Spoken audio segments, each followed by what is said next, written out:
pense. La gastronomie est un art millénaire qui a évolué au fil des siècles pour devenir l'une des disciplines les plus raffinées de la créativité humaine. Elle représente plus qu'une simple nécessité, une véritable forme d'expression culturelle. Dès les anciennes civilisations, les premières bases de la gastronomie sont jetées. Les épices, les herbes et les techniques de préparation commencent à se mêler pour créer des plats élaborés. Avec le temps, la gastronomie a évolué au gré des mouvements artistiques, des découvertes géographiques et des échanges culturels. Aujourd'hui, la gastronomie continue son voyage à travers le temps, embrassant des influences mondiales, les innovations technologiques et les mouvements culinaires contemporains.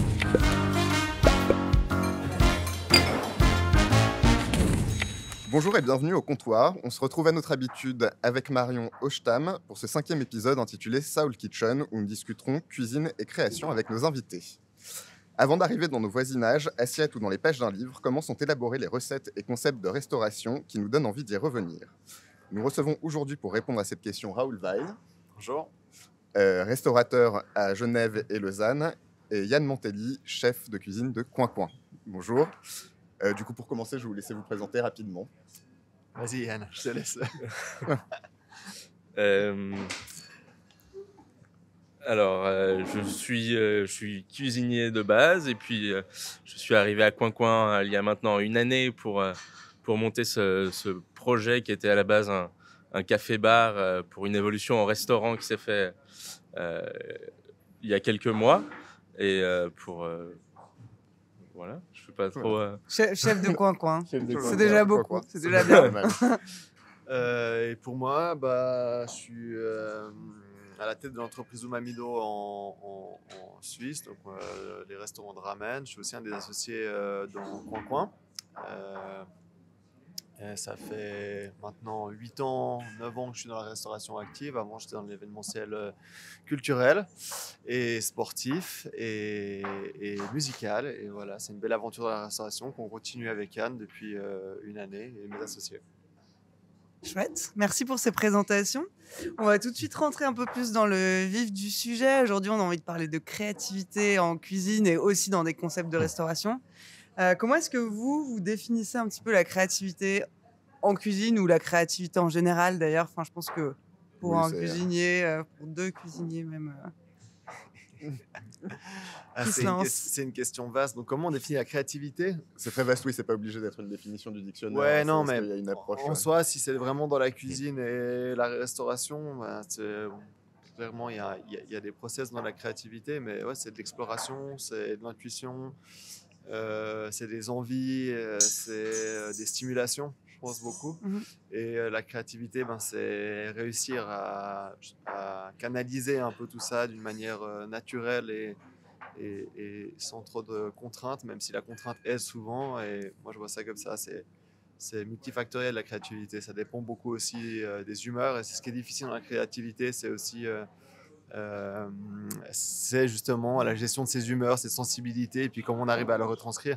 Alors moi, j'ai moins ce challenge que Yann, tu as maintenant en ce moment tous les jours de préparer des cartes régulièrement. Mais je connais bien le challenge, mais je te laisserai peut-être plus en parler. La créativité, c'est aussi lié à les inspirations, les envies personnelles, je pense, de chaque chef. On s'inspire beaucoup les uns des autres en allant manger au restaurant, qui nous aide beaucoup dans la création de nos cartes, puis dans qu'est-ce qu'on a envie de faire, qu'est-ce qu'on a déjà vu, est-ce qu'on a envie de reproduire certaines choses, peut-être modifier ou recréer des expériences qu'on a eues auparavant. Et puis, effectivement, c'est toujours dans le cadre défini d'un restaurant, que ce soit dans un bistrot ou dans un gastro, on va forcément créer des plats qui sont un peu différents et une expérience qui est différente aussi pour le client, que ce soit simplement manger un pâté en croûte ou aller se faire un menu dégustation dans un étoilé, par exemple, qui vont mener à des choses différentes. Super, merci beaucoup. Et du coup, est-ce que vous avez des sources d'inspiration qui sortent un petit peu de la cuisine? Toi, tout à l'heure, tu disais que tu avais pas mal travaillé aussi dans l'événementiel de la musique, la culture. J'imagine que ça permet aussi de se nourrir. Ouais, écoute... Comment est-ce que vous vous inspirez au quotidien, au-delà d'aller manger dans d'autres restaurants et se rencontrer entre chefs? Je pense l'art en général, que ce soit la musique ou... Il y a, pour moi, pas mal la peinture. Je pense, disons, aux structures visuelles et puis qu'on va pouvoir retrouver dans l'assiette. Après, Mhm. c'est moins au niveau gustatif. La musique, ben, ça aide peut-être à s'inspirer de certaines choses. C'est une réponse un peu similaire, mais je crois il y a aussi les gens, je pensais à ça quand on parlait de créativité, mais aussi des gens qui nous influencent, il y a des énergies aussi qui sont dégagées par des personnes qu'on rencontre, que ce soit au marché, que ce soit effectivement dans un restaurant, un serveur, un cuisinier, enfin, il y a aussi des énergies qui se traduisent. Et d'un point de vue des influences, moi j'ai beaucoup le dessin, je dessine beaucoup, ça fait partie un peu de mes traits d'hyperactif, un peu toqué, ça m'aide à retranscrire beaucoup de choses. L'art aussi énormément, la peinture, la musique beaucoup. Mhm. Enfin, je trouve que la musique permet aussi de rentrer dans des phases créatives, se couper un peu du monde. Moi, j'ai besoin de bruit pour me couper de Ouais. l'extérieur. Ouais. Il y a des gens qui aiment le silence pour créer des trucs et rentrer dans des processus créatifs. Moi, j'ai besoin de bruit, j'ai besoin que le bruit couvre tous les parasites autour de moi. Ouais, Et c'est la, pareil. la musique m'aide beaucoup. Et justement, la musique traduit aussi beaucoup d'énergie. Et je trouve que euh, ça me soutient pas mal dans ce genre d'exercice. Toi, tu cuisines en musique, Yann? Toujours. Il y a Toujours, toujours ouais. de la musique dans la Ouais. cuisine. Ouais, moi aussi. Je peux pas cuisiner s'il n'y a pas musique ou podcast d'ailleurs. Je Ouais. fais beaucoup de podcasts aussi en Mais il y a un truc cuisinant. presque similaire à une recette. Enfin, il y a un truc similaire à une recette de cuisine sur une partition de musique de toute façon, quoi, ou sur un morceau. Je veux dire, t'as tous ces petits détails qui vont venir piquer et qui vont faire que, ben voilà, tel artiste a tel style. Et je pense que c'est la même chose avec la cuisine, en fait. Ouais. Quoi. C'est un peu. Danser en cuisinant, c'est super marrant. Ah C'est ouais, très très alors propre, bon, mais moi je- je cuisine Ouais. pas assez bien pour. Et les- je ne et- danse pas assez bien Et non les plus pour rythmes du danser. Mais- service, c'est ça, hein, l'orchestration d'un service en cuisine, Ouais, derrière avec ton équipe ou avec tes collègues de travail, ouais. d'avoir un rythme qui s'enclenche de la salle, etc. Enfin, on peut faire des parallèles avec la série qui a été nominée plein de fois de Bear ou que j'ai mis beaucoup de temps à Je l'ai pas regarder encore parce vu. que moi j'ai mis du temps à la regarder parce que Ça vaut la peine. ouais. Ouais, vraiment. Mais ça te confronte Petite à des promo trucs. pour Debert au passage. Ouais. Mais ils ont eu plein de nominations, faut Ouais. le dire. Mais ça te confronte à des C'est trucs vrai, qui ouais. existent vraiment. Moi, j'ai mis du temps à la regarder. Je n'osais pas la regarder parce que Ah j'avais ouais. pas envie de voir ces moments de stress où tu as l'étiquette, tous les tickets qui sortent. En fait, ta musique qui devient plus de la musique, mais un espèce de capharnaüm gigantesque. Ouais. Donc, puis au contraire, tu as les jours où effectivement, c'est bien, Tout c'est bien s'accorde. goupillé, tout C'était bien s'accorde. orchestré. Le ballet des danseurs qui arrive Ah. au bon moment quand tu sonnes sur la cloche, etc. quoi. Mais la Ouais. vie, en fait. La vie. C'est Bah, comme moi, ça. j'ai moins ce problème vu que je crée, mais pas du tout dans le cadre d'un restaurant. C'est créer juste pour partager. Du coup, est-ce que vous avez un processus particulier en termes de création ou ça vient naturellement, ou vous avez vraiment des trucs où il faut que ce soit une marche à suivre un peu? Euh, pour écrire un menu, j'ai besoin déjà d'être assis seul Ouais. avec ma feuille, avec mon bloc-notes et d'écrire un peu des mots-clés, des éléments que j'aimerais garder sur chaque plat. Et puis après de construire un peu des liens entre chaque élément jusqu'à ce que j'arrive à quelque chose qui me plaise. Ok. Voilà, en général, je prends 3 ou 4 éléments principaux, puis je les travaille, je les fais. Je réfléchis à des choses qui font du sens, que ce soit en termes de texture, de goût, de visuel également. Ouais. Le visuel, c'est la dernière chose sur laquelle je vais travailler. D'abord, c'est le goût, et après, le visuel vient. Ok. Et du coup, tu as un fil conducteur. Et sur d'abord, tout un élément que j'ai envie de travailler, quelque chose, et puis je vais faire des liens comme ça, une chaîne, jusqu'à ce que j'arrive à un menu qui fasse du sens dans l'entièreté, que ce soit sur le végétal, le poisson, la viande. Et du coup, tu pars souvent d'un produit comme ça, genre juste un Ouais, produit juste un produit brut, et puis développer dessus. développé dessus. C'est vrai que c'est un exercice que je fais pas mal aussi quand je réfléchis pour les recettes du blog. J'ai envie de travailler ça. Ouais. Comment on l'amène à faire un plat, c'est toujours assez marrant. Et du coup, est-ce qu'il y a des... Et du coup, qui est très dépendant aussi de la saison et puis de Ouais. la disponibilité des produits. Ouais, ça c'est important. Oui. Et du coup, est-ce qu'il y a des défis auxquels vous êtes confrontés, peut-être aussi en termes de restauration quand on développe des concepts, pour innover toujours dans la créativité et sur les menus? C'est quoi les principaux défis un peu pour rester Alors, aujourd'hui, il y a un contexte qu'on n'avait pas avant, je pense, il y a 20 ans, c'est l'envie du client aussi, qui est stimulée aussi par tous les réseaux sociaux, par tout ce que tu vois sur Instagram, TikTok, etc. Donc, il y a énormément d'attentes. On est aussi très stimulé par plein de choses. Et en fait, il y a quelque chose qui est une chance et une opportunité, un danger que je vois aussi en ce moment. Ce qui est difficile, c'est la perméabilité entre les différents créateurs. Et tu vois, on vit dans des écosystèmes où les choses circulent beaucoup.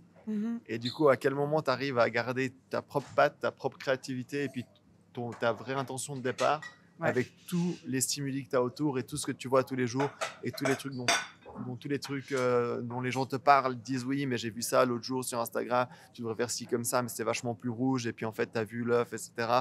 Et en fait, c'est ça, je pense, le challenge actuel, c'est de vraiment créer et pas de que recycler. Parce qu'en fait, il y a beaucoup de recyclage. Ouais, de s'inspirer sans vouloir recréer un plat comme si on ouvrait un livre de recettes. Voilà. De vraiment s'en inspirer, prendre l'idée générale et puis se l'approprier et puis le transformer en autre chose. Ouais. C'est Ce qui est des fois très dur. C'est assez compliqué. Je trouve... Pardon, excuse-moi. Non, vas-y. Je trouve qu'à un moment, c'est presque de la pollution. En fait, il y a trop de pollution. Ce stimuli est tellement intense que ça pollue ton propre cerveau. Puis à un moment, tu vas ressentir quelque chose qui ne te ressemble pas du tout. Ça m'est déjà arrivé d'arriver dans une idée ou dans un plat.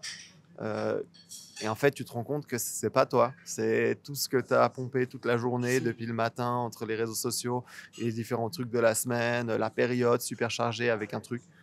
Et c'est difficile, je pense. C'est un des gros challenges, c'est de garder son identité dans ses créations en ce moment. Toi, Yann, tu suis beaucoup les réseaux sociaux pour t'inspirer? Je suis un peu, j'essaie de m'en détacher le Mais plus voilà, possible. c'est ça, ouais. Je comprends. Parce que du coup, tu trouves pas forcément ton compte c'est des idées, mais effectivement, il faut faire attention à pas ne que regarder les réseaux sociaux et puis voilà, ah c'est joli, je veux faire ça. Non, faut, ça voilà. Surtout qu'il faut quand même préciser qu'une fois sur deux, ça ne marche pas. Hein. Moi, je me fais bourrer le crâne. Je suis pollué de contenu sponsorisé, de recettes hyper trendy. Et forcément, des fois, tu craques et t'es là, ah ouais, je vais la faire, celle-ci, je vais essayer. Et puis en fait, une fois sur deux, c'est pas bon, quoi. Ah bah ça, moi, j'arrive à déterminer maintenant si c'est bon ou pas, juste avec la vidéo. Mais avec bon, je suis pas chef, hein, pardon les gars. mais moi, inversement, vu que pour le blog, j'ai pas besoin de faire des recettes signatures à chaque fois. J'aime beaucoup en développer, mais c'est parce qu'il est attendu. Moi, du coup, je me sers énormément des réseaux sociaux. Enfin, je passe la moitié de mon temps à aller regarder ce que font les autres comptes et tout, pour justement avoir l'inspiration et repartager les recettes et qui sont trendy en ce moment. Après, j'essaye toujours effectivement de différencier et de ramener quelque chose d'autre, mais par contre, je passe ma vie, je crois que mon téléphone me dit, là, tous les lundis, on reçoit les notifications. Combien de temps vous avez passé sur votre téléphone? C'est entre 5 et 6 heures par jour. J'ai même pas envie de savoir. Mais tu as bloqué ça? Moi, c'est mon... Peut-être que je le bloque, mais mon iPhone, tous les lundis, un compte rendu sur mon temps passé. Tu vois, je trouve que c'est un truc qui est assez difficile entre le rôle de toi de chef de cuisine et toi de chef de cuisine et en tant que chef d'entreprise et puis de restaurateur, de naviguer entre les deux, parce que c'est clair que Instagram et TikTok va te driver sur des choses qui sont super tendances.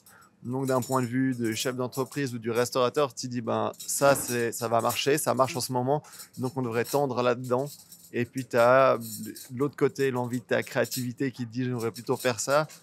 Et c'est cet équilibre qu'on doit essayer de garder entre les tendances qui ne sont pas forcément toujours saines et ta créativité. Et puis, faire vivre une entreprise. Et de temps en temps, tu es là, mais en fait... il y a trop de trucs, il y a trop d'informations, on va où? Et la difficulté des différents pop-up qu'on a fait aussi, je pense à Mamali, à Meshuga ou à la blanchisserie, de se dire, mais en fait, en ce moment, il y a ça qui marche, est-ce qu'on fait ça, est-ce qu'on garde? Super difficile.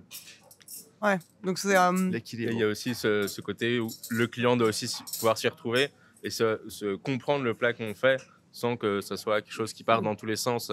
Par exemple, j'adore les fermentations, mais s'il y a de trop mettre de fermentation ou de trop pousser sur les fermentations, les gens ne comprennent pas toujours cette cuisine et c'est des choses que des fois ça déboussole un peu.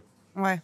Et si tu avais des défis quand tu essayes d'innover en cuisine, par exemple pousser sur les fermentations, ça peut être c'est un défi parce que justement il faut aussi aller expliquer, éduquer, c'est un peu être précurseur plutôt que suivre justement la tendance Instagram. Il faut pouvoir réussir à cuisiner avec ces fermentations par exemple, sans que ça déboussole complètement les gens, sans qu'il y ait 4 différentes fermentations dans la même assiette, peut-être une qui va être plus travaillée comme un condiment ou un jus ou une sauce, qui va permettre de compléter le plat. Alors effectivement c'est des goûts que les gens ont peu l'habitude de. Est-ce que tu peux peut-être juste refaire un micro-point sur qu'est-ce que tu entends par fermentation pour les auditeurs qui nous écoutent et qui ne savent pas de quoi on parle peut-être? Une fermentation, c'est une méthode de conservation pour un légume ou un fruit qui est en général à base d'eau et de sel et qui permet une conservation dans le temps et une évolution au niveau des goûts.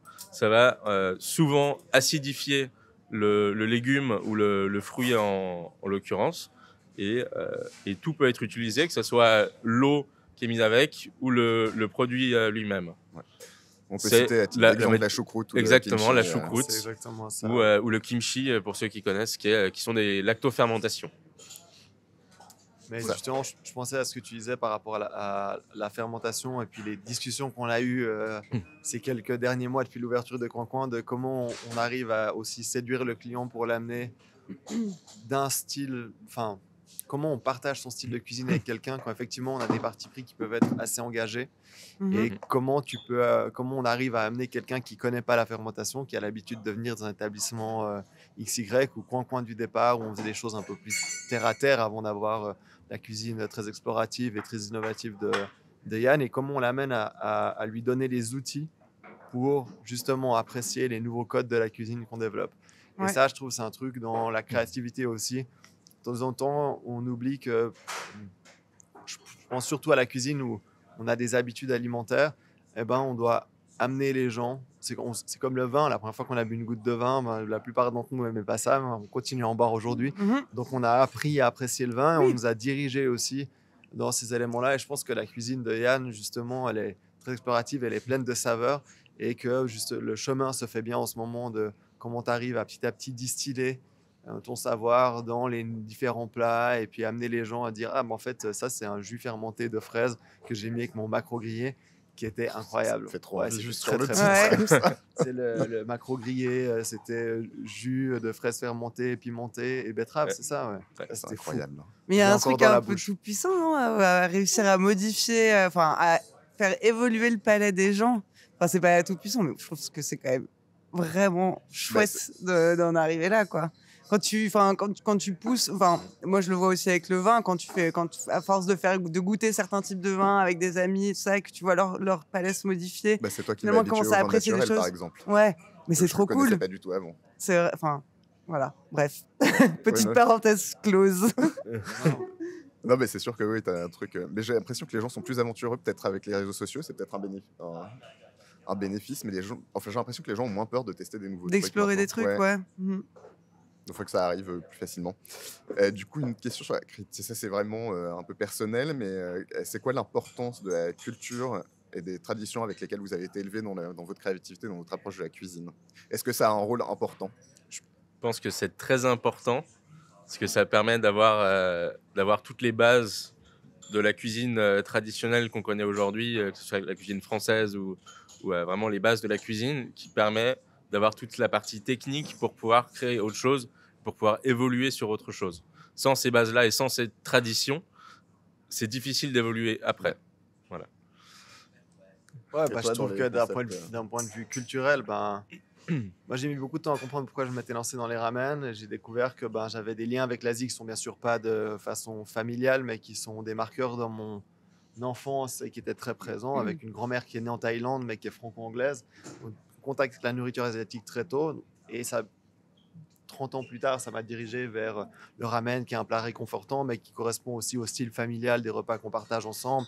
La nourriture réconfortante, on aime énormément l'influence culturelle, elle est gigantesque dans ce que j'ai fait en cuisine, dans mes différents concepts. Meshuggah, c'est très lié à mes origines culturelles juives, à toutes les régions dans lesquelles ma famille habite en ce moment, toutes les choses que j'ai pu manger, c'est des marqueurs un peu de ma culture à moi, de mon ADN gustative. Et moi, je trouve que la cuisine, c'est un milieu de partage et d'émotion, et on arrive beaucoup mieux à partager les choses avec lesquelles on est lié qu'avec des choses qu'on sort du chapeau pour faire plaisir aux gens sur la toile d'Instagram, par exemple, typiquement. Et toi, tu nous as pas dit un petit peu de quelles étaient tes inspirations, justement, au départ? Quelles sont mes inspirations? Qu'est-ce qui a marqué un petit peu Ma cuisine? Ta cuisine, ouais. J'ai eu la chance d'apprendre une cuisine qui était assez un peu hors du commun quand j'étais apprenti, qui était très instinctive et très évolutive, que j'essaie de garder aujourd'hui. Une cuisine aussi avec à la braise, avec un barbecue, qui est un peu des choses qu'on voit pas encore dans tous les restaurants et qui a, je pense, vraiment marqué ma cuisine aujourd'hui, où il y a beaucoup. Alors, on est complètement hors des saisons, mais il y a beaucoup de plantes sauvages, de cueillettes, des choses comme ça, qui ont marqué vraiment ma cuisine. Ok. Super. Et est-ce que, c'est peut-être plus une question pour toi, Yann, quand tu as une brigade ou d'autres personnes qui travaillent avec toi en cuisine, comment est-ce que tu maintiens, parce que vous changez de carte tous les mois, il me semble, chez Coin Coin, et du coup, comment est-ce que tu maintiens une ambiance créative justement avec le reste de l'équipe? Comment est-ce que tu fais pour toujours te renouveler et renouveler aussi avec le reste des gens qui travaillent avec toi, quoi? Comment est-ce qu'on maintient une ambiance créative dans une cuisine sur du long terme, quoi? Il faut essayer d'avoir toujours une discussion ouverte. Alors même si j'écris les menus souvent seul, j'essaie quand même de discuter de certaines idées, de choses sur lesquelles il pourrait y avoir une évolution. En général, quand je pose une carte, il y a effectivement 3 ou 4 éléments sur chaque plat. Et pendant la première semaine de la carte, il y a beaucoup d'évolutions sur chaque plat, jusqu'à ce que j'arrive à un résultat qui me plaise vraiment. En général, il y a 3-4 essais de chaque plat avant que ça me plaise vraiment. Et pour arriver à un résultat qui plaise à tout le monde aussi. Ouais. Pour l'instant, on est 2 en cuisine, on est une équipe très réduite. La cuisine est petite aussi. La cuisine est petite aussi. Il n'y a pas la place de mettre beaucoup de gens en plus. L'échange se fait assez facilement aussi. Ouais. Et dans des établissements peut-être avec un personnel plus large, avec une équipe plus grande. Ouais, je perds mes mots. Grande brigade. Est-ce que avec des équipes plus grandes, c'est finalement plus compliqué peut-être? Je sais pas. Ça se passe différemment. Alors, effectivement, ça dépend toujours de l'établissement dans lequel on est. Mais la communication est plus, disons, pyramidale, et il y a le chef, le second, c'est encore très hiérarchisé. Oui. En cuisine, il faut cette hiérarchie. Je pense que c'est compliqué d'avoir une hiérarchie à l'horizontale pour une cuisine. On a besoin d'avoir cet ordre. Dans la restauration, je crois. Dans la restauration plus en général. Il y a besoin d'avoir cet ordre un peu vertical dans la prise de responsabilité, de risque, d'organisation. On parlait de musique et d'orchestre. Il faut un chef d'orchestre. Voilà. Mais c'est pas un frein à la créativité, pas pour cette hiérarchisation? Non, parce que je pense pas que... Pas pour le chef, mais si on parle de la brigade entière... Non, je pense pas, parce que la hiérarchie et puis le côté pyramidal vertical, ça n'empêche pas l'échange. Ouais. C'est-à-dire, c'est pas parce que Yann, t'es au-dessus de la cuisine ou que moi je suis chef d'entreprise que j'écoute pas ce que mes collaborateurs me disent et puis qu'on n'arrive pas à partager. Mais je pense que l'intelligence d'une entreprise ou d'un restaurant ou dans la créativité, c'est d'être capable d'écouter, d'échanger. À un moment, il faut prendre des décisions. Mais ces décisions, elles vont se reposer sur quelqu'un, et il y a quelqu'un qui doit prendre le risque et assumer de se tromper aussi. Ouais. Et si on attend que tout le monde peut prendre des décisions, c'est difficile d'avoir une partition qui est claire à lire pour tout le monde. Mais par contre, l'échange et puis le fait que tout le monde nourrit la créativité dans l'entreprise, elle est hyper importante. Et puis le reste de la brigade peut se nourrir de la créativité du chef aussi. C'est comme ça que tu apprends beaucoup. Ça fait partie de ça, et d'apprendre d'autres chefs et d'autres gens. Ça permet de pouvoir aussi évoluer par la suite et d'apprendre d'autres choses. Travailler avec différentes personnes, soit différentes personnes dans la brigade ou différents chefs. Il y a des échanges de compétences, je pense, à tous les niveaux. Par exemple, quelqu'un qui est dans la direction plus que dans le terrain au départ, il apprend énormément de choses des gens qui sont sur le terrain et vice-versa. La cuisine, c'est la même chose. Je pense qu'un chef peut apporter un bagage technique ou une façon de donner une méthode à quelqu'un qui a peu d'expérience, mais une personne qui a beaucoup de créativité et beaucoup de curiosité peut partager avec son chef toutes les choses qu'il a en tête, et puis c'est quelque chose qui se met en place dans une bonne intelligence qui est assez fort, moi je trouve, justement. Ouais. C'est le partage. Là, moi je sors un peu de la cuisine, mais c'est vrai que moi quand je rencontre de nouvelles personnes ou même avec mes amis, c'est toujours qui me décrivent la cuisine de leur enfance, qu'est-ce qu'ils mangeaient quand ils étaient petits. Je veux connaître notre très bon ami en commun, Neil, qui est turc. Je l'invite à cuisiner avec moi pour qu'elle m'apprenne à faire la cuisine turque. En fait, c'est génial d'échanger, et toujours quand je rencontre une nouvelle personne, c'est qu'est-ce que tu manges, qu'est-ce que tu fais, ça vient d'où, pourquoi. Et Dis-moi. qu'est-ce qu'on mange aujourd'hui d'ailleurs? Tu veux C'est passer à pas la dégustation? Tu veux passer à la dégustation direct? Il me semble, Ouais, non, ouais, mais c'est le moment. je crois qu'on est, Du on coup, arrive je au vais chercher. au petit moment dégustation. Alors, je décris et après je vais chercher le plat. Du coup, c'est une petite bouchée créative. J'ai fait ça vraiment. C'est un petit apéro que je propose de temps en temps. Et je l'ai créé en passant dans le magasin et en achetant les trucs en me disant tiens, ça irait bien ensemble et ça fonctionne super bien. C'est une chips, très bonne chips espagnole, crème crue, un morceau de cecina qui est une charcuterie de bœuf espagnol et un peu de caviar dessus. Et en fait, les trois ensemble. Bon, après le caviar, là, on n'est pas loin des fêtes. Il me reste une On bonne est dans le frigo. gâtés. On est gâtés. Ça marche aussi avec des autres trucs pour une Ouais. version plus abordable. Très bon pour le petit Et déj, du tout coup, ça. ouais, c'est ça. C'est un bon petit Et Ouais, comme on n'est pas exactement. snob, on l'accompagnera d'un pet nat. Voilà, Voilà. exactement. D'accord. On Je vais s'occupe chercher bien de tout nous ça. chez Coca aujourd'hui. Hein. Ah, mais on aime bien aussi déguster des trucs sympas. Et puis là, c'est vrai que cette petite recette de Jean, je crois que c'est quand même de la pure création. Enfin, perso, j'avais encore jamais goûté et c'est son petit, c'est sa petite bouchée à lui, quoi. Et c'était intéressant de mettre ce genre de petits plats en avant. Mais toi, t'as une petite recette comme ça qui est vraiment juste à toi, c'est un petit peu ta création ou, Alors là, au-dessus de ma tête, comme ça, j'en ai pas des tonnes, mais que tu... aujourd'hui, j'ai plein de choses. Là, qu'est-ce que cet été, j'ai fait beaucoup de cuisine. On a fait un pop-up, ça s'appelle Meshuga, qui est de la cuisine Middle Eastern moderne, qui retrace aussi un peu mes origines juives ashkénazes. C'était un mix des deux.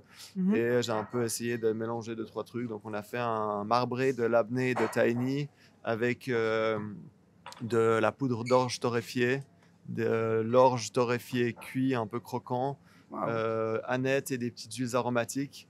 Tu prends un petit morceau de pain, celui que tu veux, un morceau de pita, et tu le traînes dedans. Et ça donne un truc qui est assez vif en bouche. Et ça, je crois que c'était ma petite recette de l'année que j'aime bien, que je refais de temps en temps à la maison Très quand j'ai des sympa. copains. Parce qu'elle n'est pas très compliquée à faire en soi, les bases. Et ça a toujours son petit effet. Je l'aime bien. Et Sympa. l'orge torréfié, il a une petite couleur un peu presque comme du caviar. Mais voilà. Mais végétal. Oui. Voilà. Et toi, Yann, t'as une petite recette Une recette. juste à toi? Non, mais tu vois, ce genre de petite... Le truc tout simple. Après, si tu veux pas donner les secrets. Non, mais... J'écris assez peu les recettes que je fais. C'est très. Ça se passe un peu sur le moment et c'est. Après, ça Tu évolue. me tends ton verre. Hop. Désolé, c'est toujours le moment où c'est un peu compliqué.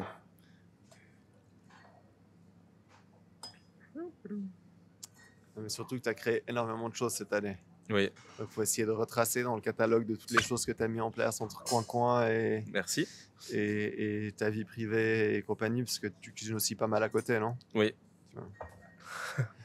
Donc, moi, je vous présente rapidement le vin. On est sur le Petnat, sur un Petnat du domaine du Chambay à Genève. C'est la cuvée Butte Nord et c'est donc un Chasselas 2021 pour le millésime. Et je trouvais que c'était assez sympa pour venir rehausser la petite chips plus l'assassinat, la crème. Enfin, on a quand même, la bouchée de Jean, elle est pas si simple que ça à accorder, je trouve. Et puis, Non, je t'ai pas fait un cadeau. il m'a pas fait un cadeau, Ouais. mais au final, je vous laisserai goûter et Ouais. voir si ça vous plaît ou le choix pas. de la Mais bouteille est Ça a tout à l'air d'être fait, une jolie bouchée d'apéro. En Merci. tout cas. Exactement, Ça ouais. fait envie. Je l'ai déjà. Bon, effectivement, je la fais pas très souvent parce que c'est que des produits assez chers. Mais les rares fois où je l'ai servi, les gens étaient relativement heureux de la manger. Du coup, je la garde pour pour les belles occasions.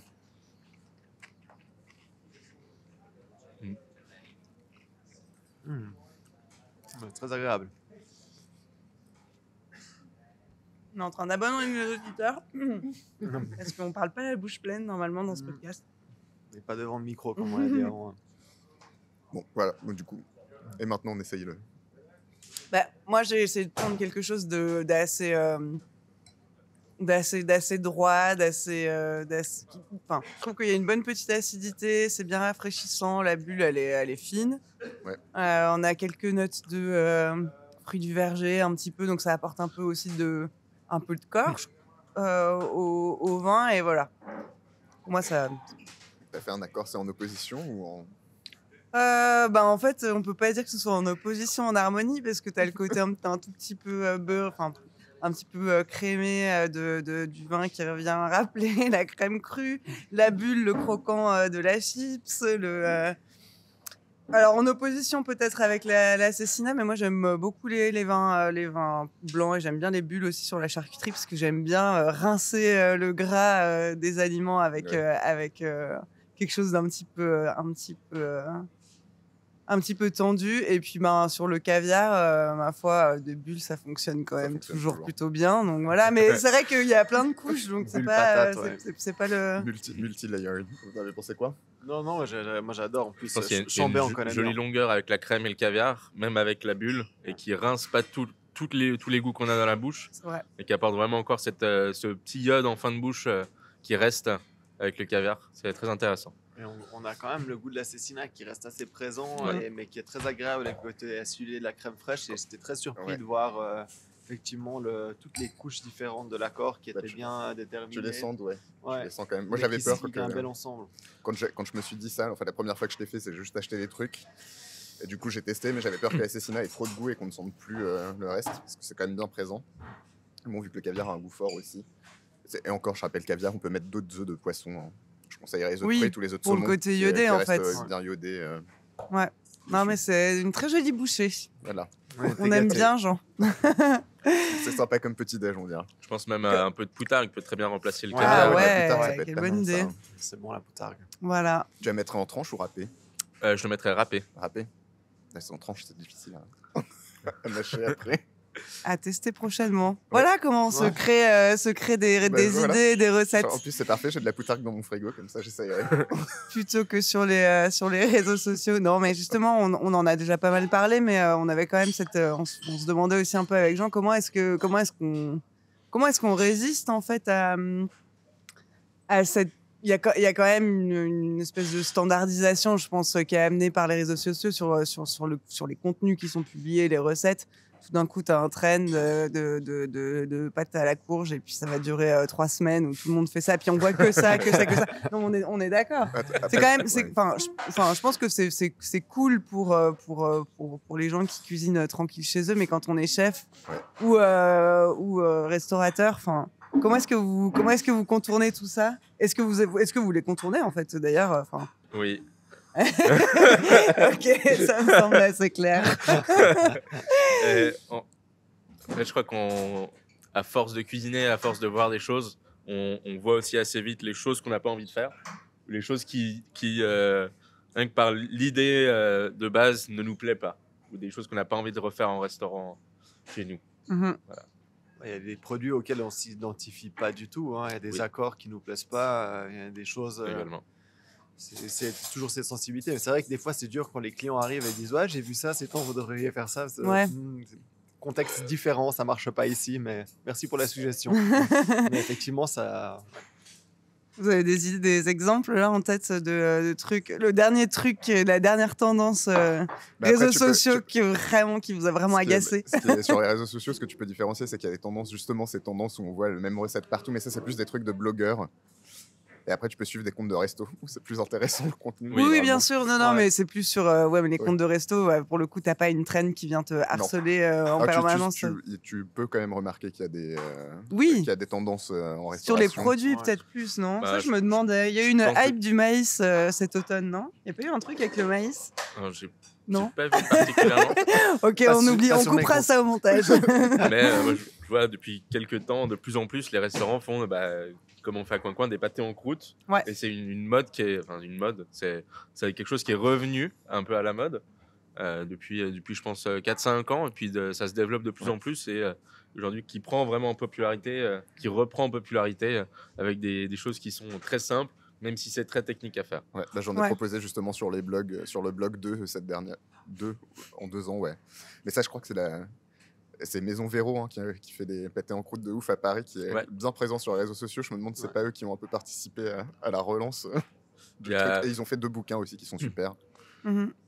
Ouais, il y a pas mal de trucs. Je pense qu'il y a eu un gros retour à la cuisine aussi campagnarde, aux traditions. On retourne à une cuisine hyper moderne entre Une cuisine assez 2010 brute. et 2020, qui a été nomade, tout ce qui est fermentation, là, il y a eu un développement C'est ce fou. que j'allais Et dire, je c'est pense, Noma quand même qui a mis la fermentation ouais, à un mais niveau du coup, très il haut, y a Sur les étagères de la ménagère. Ouais. Ouais.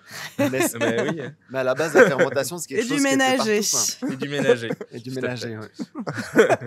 Pardon, non, mais vous arrêtez pas pour moi. Mais du coup, je pense qu'on a un retour, on a ce truc très innovant, puis d'un coup, les gens sont revenus à des trucs, mais en fait, la fermentation, la choucroute, c'est un truc tradit, il y a quoi d'autre de traditionnel?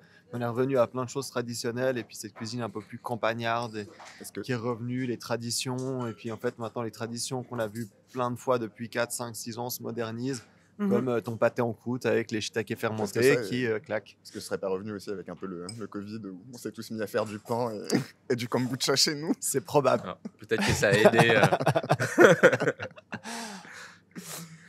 Du coup, C'est oui, clair. alors ça c'était une question un peu pour toi, Raoul. Enfin les deux, hein, vu que de toute façon voilà. Est-ce que la créativité, elle est nécessaire ou est-ce que c'est un outil vraiment essentiel pour se démarquer sur le marché de la restauration? Est-ce qu'on a vraiment besoin d'être créatif pour se démarquer? Écoute, c'est une très bonne question parce qu'il y a vraiment deux réponses très claires, c'est oui et non. T'as des gens qui font que répéter des trucs qui sont déjà faits et qui copient. On va prendre des exemples. À Lausanne, il y a certains restaurants qui ont repris le concept de la trattoria qui a été remis à jour par Big Mama à Paris et se sont dit on va faire exactement la même chose, on change le nom, on fait ça. C'est vrai Alors, qu'il y il en a faut, plein avoir, qui ont il ouvert. faut avoir la capacité de copier. Ça demande quand même une certaine intelligence, etc. Ça, c'est du copier-copier. Il y a beaucoup de recyclés. La créativité, tu en as besoin parce que certains vont avoir envie de recréer des choses et puis créer quelque chose de complètement à soi. Moi, je pense à Coin Coin et ta cuisine. C'est une cuisine extrêmement créative. Euh, donc oui et non. Tu n'as pas besoin de tout le temps te réinventer. Des fois, de faire exactement ce que faisait le mec d'à côté, ça marche très bien. C'est beaucoup plus dur de créer et d'avoir du succès que de prendre beaucoup moins de risques et de se dire moi je vais ouvrir un restaurant à fondue. La fondue ça marche assez bien au centre-ville. Je sais que de octobre à avril je vais en vendre un paquet parce que les gens ils adorent ça et puis voilà. Mais en fait, on est dans deux approches différentes Différentes de la restauration, ouais. quoi. Ou il y a peut-être, on va pas être mauvaise langue, mais il y va a pas les peut-être, classifier. il y a peut-être pas forcément de créativité dans ces trucs-là. Enfin, il y a aussi. Non, faut pas oublier qu'un On restaurant va c'est une voir. entreprise. Hein. C'est ça, oui, Donc, il y a tout à des fait. prises de risques, il y a des gens qui sont prêts à prendre du risque et puis se dire il faut croire à son projet et puis tout le monde n'est pas des créateurs. Il y a des gens qui ont envie d'ouvrir des restaurants, c'est leur passion la restauration, mais c'est l'accueil, c'est pas la création, c'est plutôt accueillir des gens. Oui. Proposer à quelqu'un un petit moment d'évasion, de plaisir au restaurant avec des choses simples. Oui, mais on peut être Et- créatif dans l'expérience qu'on offre Exactement, ouais. aux personnes aussi, tu vois. Et- Ça va pas que sur une recette de cuisine. Non, on est très sur la et recette. et dans le service, dans l'accueil, Ouais. dans l'ambiance qu'on met dans son établissement. Je veux dire, la créativité, elle se trouve pas que dans l'assiette ou Mhm. dans le logo du concept, elle se trouve aussi dans les personnalités qui servent, la façon dont on gère notre clientèle, on accueille les gens, comment on discute avec eux, comment on gère notre service. Je pense qu'elle n'est pas elle est pas toujours nécessaire. On n'est pas pas obligé d'être toujours créatif. Mais par exemple, à Coin Coin, c'est aussi une prise de parti. C'est aussi un risque de se dire, il y a une carte par mois. Je pourrais très bien faire 4 cartes par année, Ouais. qui serait beaucoup plus simple. Mais c'est aussi un challenge personnel et puis de pouvoir se renouveler et puis d'être toujours dans ce process de création et de vouloir toujours faire plus et faire de nouvelles choses, Ouais. qui est beaucoup plus stimulant aussi Oui. pour c'est- la cuisine et puis permet Ouais. Si tu comment dire, tu penses que tu t'ennuierais à faire un pâté croûte classique, mais genre ultra bien exécuté, et tu vas au concours du pâté croûte et trucs. Est-ce que tu t'ennuierais en fait à faire ça? je pense qu'à un moment je Ouais. m'ennuierais, ouais. Ok. Je pense que la répétition c'est bien, mais il faut faire attention à pas faire pendant 6 mois la même chose parce que c'est moi, en tout cas moi ça m'ennuie au bout d'un moment Mhm. pour Non, certaines choses. C'est marrant, c'est très occidental comme façon de voir les choses. Tu vois, alors, J'ai besoin de ce renouveau et Ouais. Mais en naviguant entre Umamido et Coin Coin, par exemple, je me rends compte que en Asie et surtout au Japon, il y a cette valeur et cette notion du fait qu'on peut toujours s'améliorer, qu'il y a une immense motivation, être extrêmement fort dans ce qu'on fait, et qu'il y a des gens qui passent des vies entières à répéter le même mouvement pour toujours améliorer. En fait, leur satisfaction, elle vient justement du perfectionnement constant. Et en Europe et chez nous, on se lasse vite de répéter les choses et on se dit, bon, je maîtrise, je passe à autre chose. Ouais. Et c'est marrant de voir, c'est un truc que j'ai appris ces dernières années avec Umamido, avec la culture japonaise, à se dire, en fait, on peut trouver de la satisfaction dans la répétition, mais c'est une construction hyper asiatique et surtout japonaise par rapport à ça. Et je comprends tout à fait ton point de vue parce que je le partage aussi. Je m'embêterais énormément de toujours faire les mêmes choses, mais des fois j'essaie de me faire violence. On me dit mais je peux encore faire mieux, je peux encore répéter ce truc. Est-ce que je le fais? C'est un effort énorme, je trouve. C'est clair. Et est-ce que le côté durabilité, cuisine de saison, vous pensez que c'est plutôt un frein ou au contraire une manière d'aller chercher encore plus loin dans sa créativité? Je pense que ça force à aller plus loin dans la créativité, justement. Ouais, c'est un des avantages aussi à consommer local et durable, quoi. Et ça oblige à sortir un peu de la zone de confort et des produits qu'on n'a peut-être pas forcément l'habitude de travailler. Et puis à les goûter, à les tester de différentes choses, de nouvelles façons de travailler chaque produit. Et puis ça permet d'aller peut-être un peu plus loin et voilà, de découvrir autre chose aussi. Surtout, c'est ce qu'on appelle les légumes anciens l'hiver, auxquels on ne pense pas. Acheter des courgettes et des aubergines en hiver, ça fait plus beaucoup de sens. Surtout que ça n'a pas de goût. Ça n'a pas de goût. S'il y a des saisons, ça n'a pour rien. T'aimes pas les tomates à l'eau du mois de décembre? Non, les tomates, non. Les tomates. Mais par exemple, au mois de novembre, il y a peut-être les dernières tomates vertes des maraîchers locaux qui vont apparaître. Donc peut-être faire une sauce avec. Voilà, il y a différentes choses à faire avec les différents moments de la saison. Les tomates vertes, ma mère en avait dans son potager, on en a, et mon père les mettait au vinaigre. Voilà. Comme ça, on avait les tomates vertes l'hiver en pot.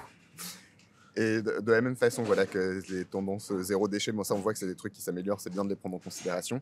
Est-ce que les nouvelles technologies, les nouveaux outils en cuisine ou des nouvelles façons de cuisiner, ça aide aussi à développer sa créativité ou ça devient trop tendance? Je pense cette question. On a eu un petit débat sur le Magimix. Le Magimix, ça c'est outil. Moi, je pensais notamment aux techniques de cuisine comme la cuisine moléculaire et ce genre et ces trucs-là, parce que la cuisine moléculaire, par exemple, ça a pris une ampleur immense. Là, El Bouilly, quand ils l'ont développé, ils faisaient que ça. Et maintenant, on retrouve des éléments moléculaires dans des assiettes de cuisiniers, mais ce sera pas, c'est pas que moléculaire. Du coup, en quoi les outils et peut-être les nouvelles. Je pense qu'aujourd'hui, on a de plus en plus besoin de ce nouvel équipement nous aide beaucoup dans notre travail, que ce soit Magimix ou Thermomix, qui est beaucoup utilisé pour les professionnels, et que ce soit un four. Mon monde s'écroule quand j'entends ça. Moi, je pensais vraiment que c'était exclu des cuisines. Et en fait, la mienne, c'est des outils qui nous aident beaucoup, qui nous permettent de cuire, de mixer, qui nous font absolument quasiment tout. Alors, on utilise de différentes façons que pour les usagers qui l'ont à la maison. On ne fait pas de pâte à pain dedans ou de pâte à pizza ou ce genre de choses qui peut être fait ou cuire à la vapeur, mais plus comme vraiment le robot mixeur que ça peut être, qui nous aide beaucoup, comme un thermoplongeur qui est un cuiseur à basse température qui peut beaucoup nous aider. Voilà. Donc, c'est ce genre de choses. Ces technologies qui nous aident beaucoup dans notre travail de tous les jours. La restauration, c'est un milieu qui est tellement dur et pénible. On voit toujours la restauration comme le métier difficile, c'est un métier difficile, c'est clair. C'est le métier de chef de cuisine, encore plus. Les métiers de la restauration sont durs, mais on a la chance, les technologies, elles évoluent et on serait bête de se priver des bons outils qu'on nous met à disposition pour changer la pénibilité de notre métier et nous aider à avancer plus vite dans certains processus sans que ça change la qualité des produits qu'on fait. Parce qu'il y a une réalité, c'est que certains outils qu'on nous propose ne changent pas la qualité des produits finis qu'il va y avoir dans l'assiette, ne les altèrent pas, mais elles réduisent le temps de travail. Et c'est hyper important, je pense, en tant que restaurateur, en tant que chef de cuisine, chef d'entreprise, de bien choisir les outils qu'on utilise, mais il y a énormément de choses qui sont utiles. Et le thermoplongeur, les fours combi steamer programmables, il y a il y a tellement de choses qui sont programmables maintenant, ça ne change pas le produit, mais ça change la qualité de travail et la qualité de Ouais. vie des gens qui travaillent. Ouais. Non, je comprends bien. Ça Et- va améliorer notre confort de travail aussi. Mais Surtout oui, ça. oui, non, mais c'est sûr. Et puis il y a une différence entre effectivement les gens chez eux qui, comme mon père, qui fait tout le temps son bourguignon dans son Magimix, et moi, Non, à la suis cocotte, pas en fonte. OK à du la tout. cocotte, en fonte, le bourguignon. Mais bon, voilà. Et les cuisiniers qui s'en servent comme tu viens de l'expliquer, ça me rassure un peu. Il y a un bon je me sens équilibre mieux. à avoir, comme tout. Ouais, C'est non, mais ça, bien sûr. Bien sûr, bien sûr. Et la collaboration, tu en as parlé un petit peu au début de ce podcast. Collaboration entre chefs, est-ce que pour toi, c'est un moyen de vraiment nourrir aussi ta créativité, de te réinventer? Est-ce que tu fais souvent je sais pas, des pop-up avec à plusieurs mains et tout ça? Je Est-ce fais que... souvent des collaborations avec d'autres chefs ou à l'extérieur, dans un thème particulier. Ouais. Par exemple, j'ai fait un événement à la distillerie à Genève sur le thème des barbecues japonais et de faire une sélection de 8 brochettes, de 8 yakitori différents sur du végétal, du poisson et de la viande, sur un thème donné qui était... c'était pour la soirée de Noël et ils avaient fait une carte de cocktail particulière pour Ok. cet événement. Et je me suis inspiré de cette carte de cocktail pour faire des brochettes et pour faire ces yakitori. Qui en général, on fait plutôt l'inverse. Oui, Ouais, tout c'est à ça, fait. et J'allais De dire, waouh. retourner le système dans l'autre sens Ils ont de la chance, ces mixologues. et de faire du coup une sélection de brochettes inspirées des cocktails. Ah, génial. Bah, ça, c'est super intéressant. C'est ce qu'on fait pour. Ce qu'on fera pour la brasserie. Faire des plats en accord avec les bières, plutôt que Mhm. l'inverse, de travailler dans ce sens-là. Mhm. Tout à fait. Tout à fait. Voilà. Et voilà, tu as déjà collaboré un petit peu avec d'autres, parce que tu cuisines, mais tu fais aussi beaucoup de concepts de restauration. Est-ce que collaborer avec d'autres, ça te permet aussi de juste changer de point de vue aussi parfois peut-être, ou C'est clair. alimenter Moi, quoi. je suis hyper stimulé à l'idée de collaborer avec des gens. Typiquement, quand Yann est arrivé à Coin, déjà, ça a mis énormément de nouvelles connaissances, de nouvelles envies créatives, de beaucoup de choses. Et on avait cet espace à disposition avant l'ouverture pour faire des pop-up. Donc, Tiani qui est venu avec Mamadi, c'était une première collaboration entre Yann, Tiani et nous en tant que restaurateurs. Ensuite, on a fait Meshuga. C'était une bonne période de collaboration aussi avec Yann pour réfléchir aux recettes qui m'aident sur certains éléments et partager aussi mes connaissances. Après, il y a eu la blanchisserie. C'est clair que les pop-up, les collabs, c'est hyper précieux. Moi, j'adore rentrer dans l'univers de quelqu'un d'autre, apprendre des autres. C'est un échange, je trouve, qui nourrit énormément. Ça permet aussi de prendre la température, j'imagine, d'autres milieux, d'autres personnes que tu n'as pas forcément dans ton établissement fixe. Enfin, j'imagine c'est Et puis, aussi un moyen d'aller à la rencontre d'autres consommateurs, quoi, d'autres clients. Et puis, c'est aussi une opportunité de mettre en avant aussi un établissement ailleurs dans un autre réseau. Et puis, on l'utilise beaucoup aussi. C'est notre réseau social à nous, je pense, restaurateurs, artisans, de se faire connaître aussi en collaborant avec d'autres gens. Et c'est une autre façon de le faire. C'est super riche. Moi, j'adore. Là, avec la rue des Bains, on a plein de gens avec qui on a envie de faire plein de choses à Coin. On en parlera dans un futur proche ou pas. Restez connectés. Voilà, restez connectés. Suivez-nous. Bon, on va finir ce podcast sur ces belles paroles que le partage aide à la créativité. Ça s'agite toujours derrière toi, partager. Jean. Je crois que C'est l'heure du déjeuner, faut du coup, qu'on on va parte. libérer le shtam. Du coup, merci Yann, merci Raoul de nous avoir accompagnés pour cet épisode. Merci et à vous. on se retrouve le mois prochain pour un nouvel épisode. Merci Ciao. beaucoup. Merci. Bonne Santé. journée. Ciao. Santé. Tine.